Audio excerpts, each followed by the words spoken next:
Je suis André-Marie Mbida, né le 1er janvier 1917 à Andindin, un petit village du Cameroun.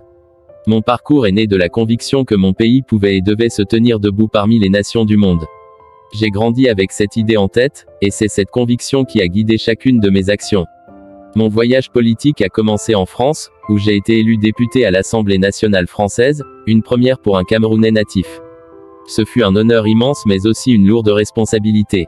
J'ai travaillé sans relâche pour faire entendre la voix de mon pays, en plaidant pour des réformes qui pourraient améliorer la vie de mes compatriotes et pour une autonomie accrue.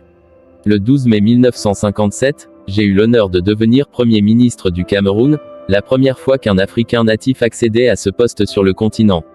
C'était une période de grands changements, une époque où le Cameroun commençait à prendre ses premiers pas vers l'indépendance. Mon objectif était clair, préparer mon pays pour une autonomie véritable et durable. Cependant, mon parcours ne fut pas sans obstacle. À partir du 29 juin 1962, je suis devenu le premier prisonnier politique du Cameroun indépendant. Cette épreuve fut difficile, mais je l'ai vécue avec dignité, en gardant l'espoir que les idéaux pour lesquels j'ai lutté prévaudraient un jour. Je suis décédé le 2 mai 1980 à Paris, mais mon héritage demeure. J'ai dédié ma vie à la cause de l'indépendance et de la dignité de mon peuple. Aujourd'hui, je regarde en arrière avec fierté, sachant que j'ai contribué à écrire un chapitre important de l'histoire du Cameroun.